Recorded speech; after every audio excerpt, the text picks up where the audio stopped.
Hello ஆஸ்பரண்ட்ஸ், இந்த வீடியோவில் நம்ம ஹிஸ்ட்ரி டாப்பிக்லேருந்து விஜயநகர் இந்த டாப்பிக்லேருந்து வந்து முக்கியமான கொஷின்ஸ்லாம் வந்து பார்க்க போகிறோம். ஃபஸ்ட்டு கொஷினில் என்ன கேட்டிருக்காங்கன்னு பாருங்கள். கிருஷ்ணதேவராயர் ஆமுக்கிய மால்யதா அப்படின்னு ஒரு புக்கு எழுதினார். சரிங்களா? இந்த புக்கை வந்து எந்த மொழியில் எழுதியிருக்கார் அப்படின்னு சொல்லி கேட்குறாங்க. அவர் எந்த மொழியில் இந்த புக்கை எழுதினார் அப்படின்னு பார்த்தீங்கன்னா தெலுங்கு மொழியில் எழுதியிருப்பார். சரிங்களா? தெலுங்கு வந்து என்னென்னா இவங்க காலத்தில் தான், விஜயநகர் காலத்தில் தான் வந்து ஃபேமஸ் ஆக ஆரம்பிச்சது. முக்கியமாக கிருஷ்ணதேவராயரோட காலத்தில் அந்த ஆமுக்கிய மால்யதா புக்கை வந்து அவர் வந்து தெலுங்கில் எழுதியிருக்கார். சரிங்களா? அரசியல் குறித்து எழுதின புக்கு தான் வந்து ஆமுக்கிய மால்யதா.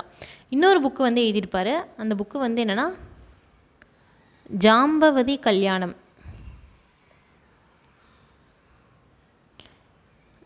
இது ஒரு நாடக நூல் தான்.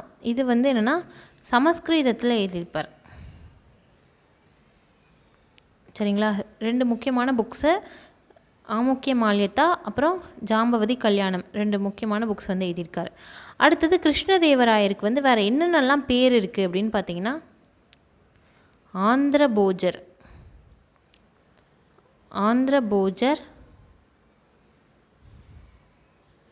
அபினவ போஜர்,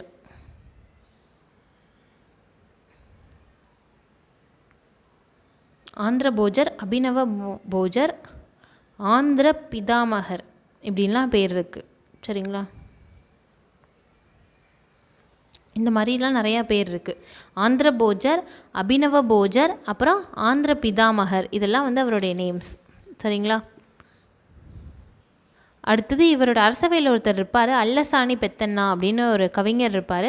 அவர் வந்து ஆந்திர கவி பிதாமகர் அப்படின்னு சொல்லுவாங்க, இவரை வந்து ஆந்திர பிதாமகர் அப்படின்னு சொல்லுவாங்க. சரிங்களா? இதான் அவங்க ரெண்டு பேருக்கும் உள்ள வித்தியாசம். ஓகே, நெக்ஸ்ட் கொஷின் பார்க்கலாம். அடுத்த கொஷின் பாருங்கள். பின்வருவனவற்றுள் எது சரியாக பொருந்தலை அப்படின்னு சொல்லி கேட்டிருக்காங்க. முதல்ல பயணியும் அவர் வந்த நாடும், எந்த நாட்டிலேருந்து வந்தாரோ அதை கொடுத்துருக்காங்க. ஃபஸ்ட்டு இபின் பதுதா மொராக்கோ நாட்டிலேருந்து வந்தாங்க அப்படின்னு சொல்லியிருக்காங்க. இது கரெக்டு தான். மொராக்கோ நாட்டிலேருந்து அவர் வந்தார். யார் காலத்தில் வந்தாருன்னா ஹரிஹரர்.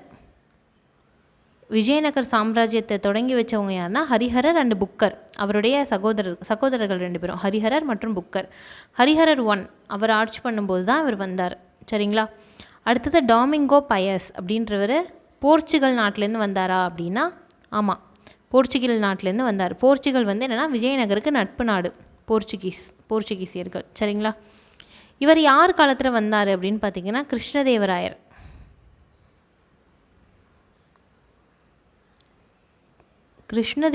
காலத்தில் வந்தவர் தான் யாருன்னா டாமிங்கோ பயஸ் அப்படின்றவர். அடுத்தது மூணாவது பார்த்தீங்கன்னா அப்துல் ரசாக் அப்படின்றவர் பாரசீக நாட்டிலேருந்து வந்தாரா அப்படின்னு சொல்லி கேட்குறாங்க. ஆமாம், அப்துல் ரசாக் வந்து பாரசீக நாட்டிலேருந்து வந்தவர் தான். சரிங்களா? இவர் யார்? அப்துல் ரசாக் யாருடைய தூதுவர் அப்படின்னு பார்த்தீங்கன்னா தைமூர் இருக்கார்ல, அமீர் தைமூர்,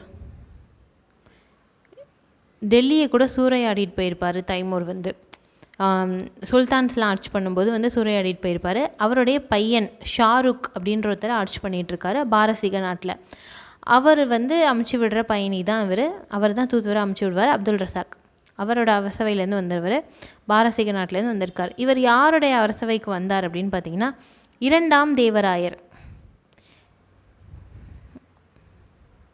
2 இரண்டாவது தேவராயர் அவர் காலத்தில் வந்தவர் தான் இவர். சரிங்களா? கடைசியில் என்ன கொடுத்துருக்காங்க அப்படின்னா நிக்கோலோ டி கோண்டி அப்படின்னு கொடுத்துருக்காங்க. நிக்கோலோ டி கோண்டி எங்கேருந்து வந்தார் அப்படின்னு கொடுத்துருக்காங்க, போர்ச்சுகல்லேருந்து வந்தார் அப்படின்னு சொல்லியிருக்காங்க. இது தப்பு. நிக்கோலோ டி கோண்டி வந்து இத்தாலி நாட்டிலேருந்து வந்தார். சரிங்களா? இவர் யார் காலத்தில் வந்தார் அப்படின்னு பார்த்தீங்கன்னா தேவராயர் 1 முதலாம் தேவராயர் காலத்தில் வந்தவர். சரியா? எந்த பயணி, விஜயநகரை பொறுத்த வரைக்கும் பயணிகள் ரொம்ப முக்கியம். பயணிகள் எந்த நாட்டிலேருந்து வந்தாங்க, யார் காலத்தில் வந்தாங்க, எந்த மன்னர் இங்கே ஆட்சி பண்ணிகிட்டு இருக்கும்போது வந்தாங்க அப்படின்றது ரொம்ப ரொம்ப முக்கியம். சரிங்களா? அதனால் எது தப்பு எது சரியாக பொருந்தலைன்னு தானே கேட்டுட்ருக்காங்க. 4 தான் பொருந்தலை. அதனால் ஆப்ஷன் டி தான் வந்து நம்மளுக்கு கரெக்டு. சரிங்களா? அடுத்த கொஷின் பார்க்கலாம். அடுத்த கொஷின் கேட்டிருக்காங்க. கிருஷ்ணதேவராயர் எந்த வம்சத்தை சேர்ந்தவர் அப்படின்னு சொல்லி கேட்குறாங்க. முதல்ல விஜயநகரில் எத்தனை வம்சம் இருக்குது அப்படின்னு நம்ம பார்ப்போம். முதல் வம்சம் பேர் என்ன அப்படின்னு பார்த்தீங்கன்னா சங்கம மரபு. இவங்க தான் வந்து விஜயநகர் சாம்ராஜ்யத்தை தொடங்கி வச்சாங்க. இவங்க ஆட்சி காலம் 1336லேருந்து 1485 வரைக்கும். அடுத்தது என்ன மரபு அப்படின்னு பார்த்தீங்கன்னா சாளுவ மரபு.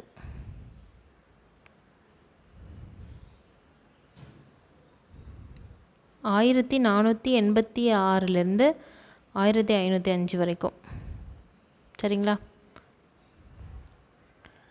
அடுத்தது பார்த்தீங்கன்னா துளுவ மரபு.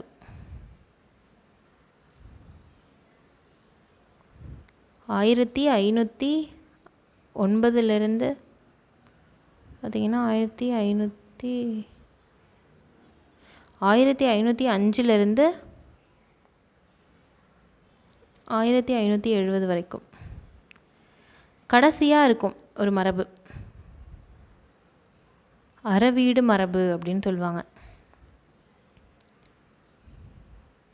1570லேருந்து 1650 வரைக்கும். சரிங்களா? இது மாதிரி 4 முக்கியமான மரபு இருக்குது. இதில் எந்த மரபை சேர்ந்தவர் கிருஷ்ணதேவராயர் அப்படின்னு பார்த்தீங்கன்னா துளுவ மரபை சேர்ந்தவர், துளுவ வம்சத்தை சேர்ந்தவர் தான் கிருஷ்ணதேவராயர். சரிங்களா? இந்த 4 மரபு இருக்குல்ல, இந்த 3 மரபுக்கு அப்புறமா ஒரு பெரிய போர் வரும். சரிங்களா? அது இந்த போருக்கு அப்புறமா வந்து என்னென்னா விஜயநகர் சாம்ராஜ்யம் ரொம்ப ரொம்ப சுருக்கிடும்.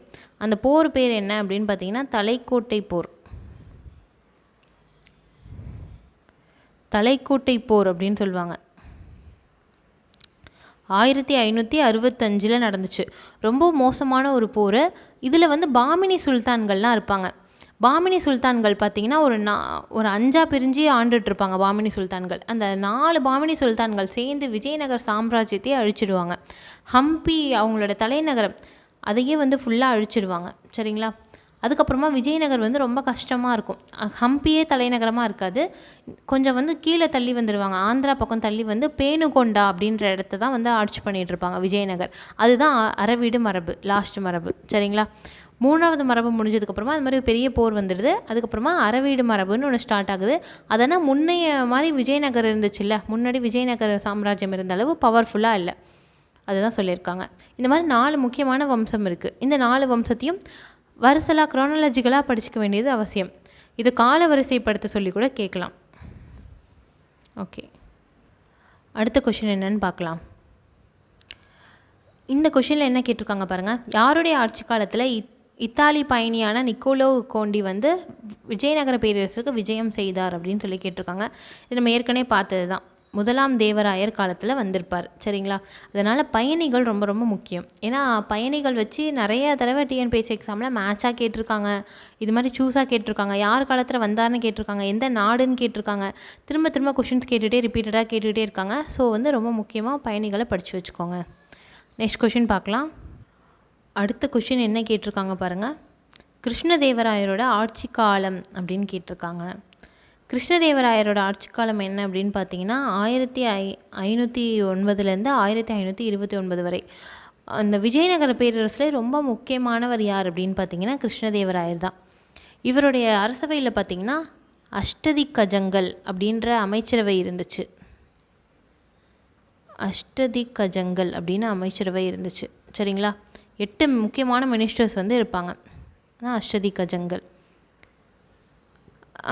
இதே மாதிரி சத்ரபதி சிவாஜியோட அரசவையில் பார்த்திங்கன்னா அஷ்டப்பிரதான் அப்படின்னு இருப்பாங்க.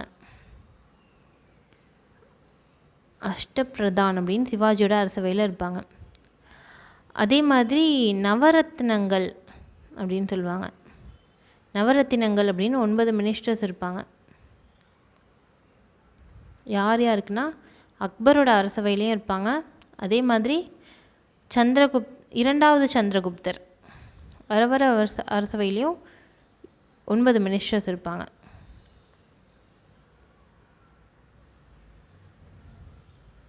சரிங்களா? நவரத்னங்கள் இருப்பாங்க. அக்பர், 2வது சந்திரகுப்தர் 2 பேரோட அரசவையிலையும் இருக்காங்க அப்படின்னு சொல்கிறாங்க. ஓகே, நெக்ஸ்ட் கொஷின் பார்க்கலாம். அடுத்த கொஷினில் என்ன கேட்டிருக்காங்க பாருங்கள். விஜயநகர ஆட்சி செய்த மரபுகளை வரிசைப்படுத்தியிருக்காங்க. இதில் ஏற்கனவே நான் சொன்னது தான். சங்கமம், சாளுவம், துருவம், அறவீடு அப்படின்றது இதுதான் சரியான வரிசை. சரிங்களா? இது மாதிரி கூட கேட்கலாம். அடுத்த கொஷின் பார்க்கலாம்.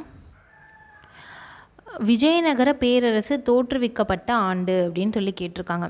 இதுக்கு வந்து ஒரு ஸ்டோரி இருக்குது விஜயநகர பேரரசுக்கு. சரிங்களா, அந்த ஸ்டோரி வந்து இப்போ பார்ப்போம்.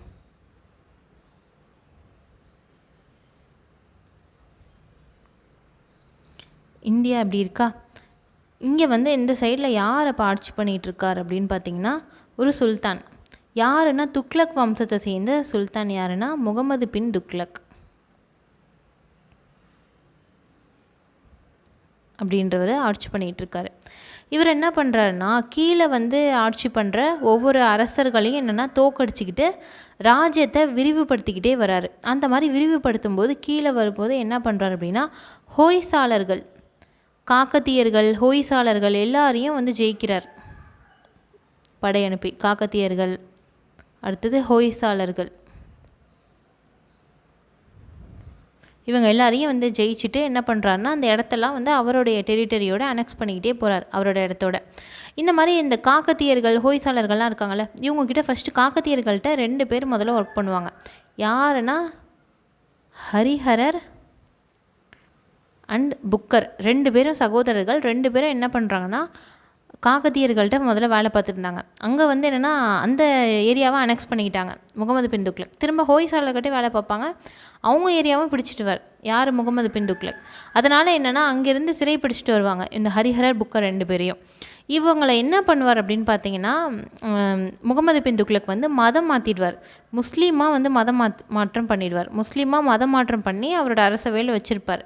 அதுக்கப்புறமா என்ன ஆகும் அப்படின்னா முகமது பின் துக்ளக் வந்து நிறைய விஷயம் பண்ணுவார்ல, இந்த மாதிரி தலைநகரத்தை மாற்றுறது, இது மாதிரி காயின்ஸ்லாம் வந்து என்னென்னா இன்ட்ரொடியூஸ் பண்ணுறது. காப்பர் காயின் இன்ட்ரொடியூஸ் பண்ணுவார், அதுவும் ஃபெயிலியர் ஆகிடும். நிறைய இது மாதிரி ஃபெயிலியரான திட்டமாகறதால மக்கள் ரொம்ப பாதிக்கப்படுறாங்க. விவசாய வரி ஏற்றிடுவார். இது மாதிரிலாம் ப்ராப்ளம்ஸ் வந்துட்டுருக்கும். மக்கள் வந்து அங்கங்கே போராட்டம் பண்ணுவாங்க. அதனால் சவுத் இந்தியா, தென்னிந்தியா பக்கம் இருக்கிற மக்களும் வந்து என்னென்னா அது மாதிரி போராட்டம் பண்ணும்போது இங்கே யார் அமுச்சு விடுறார் அப்படின்னு பார்த்தீங்கன்னா முகமது பின் துக்ளக் வந்து இவங்களை அமுச்சு விடுவார், ஹரிஹரரையும் புக்கரையும். நீங்கள் தான் சவுத் இந்தியா ஏற்கனவே போய் பழக்கம் இருக்குல்ல உங்களுக்கு, தென்னிந்தியாவுக்கு அங்கே தானே இருந்தீங்க, நீங்கள் போய் இந்த கிளர்ச்சியெலாம் சமாளிச்சுட்டு வாங்க அப்படின்னு அமுச்சு விடுவார். அவங்களும் கிளம்பி வருவாங்க. வந்துட்டு எல்லாத்தையும் அடக்கிட்டு என்ன பண்ணுவாங்க அப்படின்னா திரும்ப அவர்கிட்ட போய் ரிப்போர்ட் பண்ண மாட்டாங்க. அவங்க என்ன பண்ணுவாங்கன்னா தனி ராஜ்யத்தை ஆரம்பிச்சிடுவாங்க. அதுதான் விஜயநகர். அப்போ வந்து என்ன பண்ணுவாங்கன்னு பார்த்தீங்கன்னா இந்த ஹரிஹரர், புக்கர் வந்து என்னென்னா திரும்ப ரீகன்வெர்ட் ஆவாங்க, இந்து மதத்துக்கு திரும்ப மாறுவாங்க. அது மாதிரி மாற்றினது யார் அப்படின்னு பார்த்தீங்கன்னா வித்யாரண்யர் அப்படின்ற ஒருத்தர் தான். வித்யாரண்யர் அப்படின்றவர் இந்து மதத்துக்கு இவர் திரும்ப வந்து மாற்றுவார். அதனால் விஜயநகரனே ஃபஸ்ட்டு பேர் இருக்காது, முதல்ல வித்யாநகர் அப்படின்னு தான் இந்த ராஜ்யத்துக்கே பேர் இருக்கும்.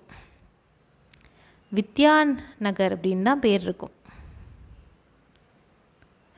வித்யாநகர் அப்படின்னு இருக்கும். அதுக்கப்புறமா தான் விஜயநகர் அப்படின்னே பேரையே சேஞ்ச் பண்ணுவாங்க. சரியா, இந்த ஹரிஹரர், புக்கர் 2 பேரும் சேர்ந்து ஸ்டார்ட் பண்ணது தான் இந்த விஜயநகர். எப்போ இவங்க வருவாங்க அப்படின்னு பார்த்தீங்கன்னா 1336 அந்த வருஷம்தான் வந்து இவங்க ஒரு சாம்ராஜ்யத்தை எஸ்டாப்ளிஷ் பண்ணுறாங்க. சரிங்களா, இதுக்கு தான் வந்து ஒரு பெரிய ஹிஸ்ட்ரி இருக்குது. இது மாதிரி வந்து அடுத்தது விஜயநகர் வந்து வெளில வந்துச்சா, இண்டிபெண்ட் ஆச்சா. அம்மா பாமினி சுல்தான்ஸும் அப்படி தான் வெளில வந்துடுவாங்க. பாமினியும் வந்து என்னென்னா 1347 பாமினி அரசாங்கம் வரும். மதுரை சுல்தானியம் அவங்களும் முகமது பின் துக்ளக் ஆட்சி விட்டு வெளில வந்துடுவாங்க. வங்காளம் அதுவும் தனியாக பிரிஞ்சு போயிடும். இந்த மாதிரி முகமது பின் துக்ளக் காலத்தில் பெருசாக நிறையா ஏரியா வச்சுருந்தது, நிறைய இடம் வச்சுருந்தது. சுல்தான்லேயே பார்த்தீங்கன்னா யார் அதிகமான இடம் வச்சுருந்தானா முகமது பின் துக்ளக் தான். ஆனால் கொஞ்சம் காலம்தான் அவர் வச்சுருந்தார். அம்மா சரசரன்னு எல்லாமே என்னென்னா பிரிஞ்சு போக ஆரம்பிச்சிட்டாங்க, இண்டிபெண்ட் ஆகிடுச்சு. சரிங்களா, ஓகே. இந்த வீடியோவில் நம்ம நிறைய யூஸ்ஃபுல்லான இன்ஃபர்மேஷன் பார்த்தோம். இது உங்களுக்கு புரிஞ்சிருக்கும்னு நினைக்கிறேன். நீங்கள் வந்து நம்ம பார்க்கும்போதே நீங்கள் இது ஒரு நோட்டில் வந்து நோட்ஸாக எடுத்து வச்சிட்டிங்கன்னா உங்களுக்கு ரொம்ப யூஸ்ஃபுல்லாக இருக்கும். நெக்ஸ்ட் வீடியோவில் நம்ம வேறு ஒரு முக்கியமான டாப்பிக்கோடு பார்க்கலாம். தேங்க்யூ.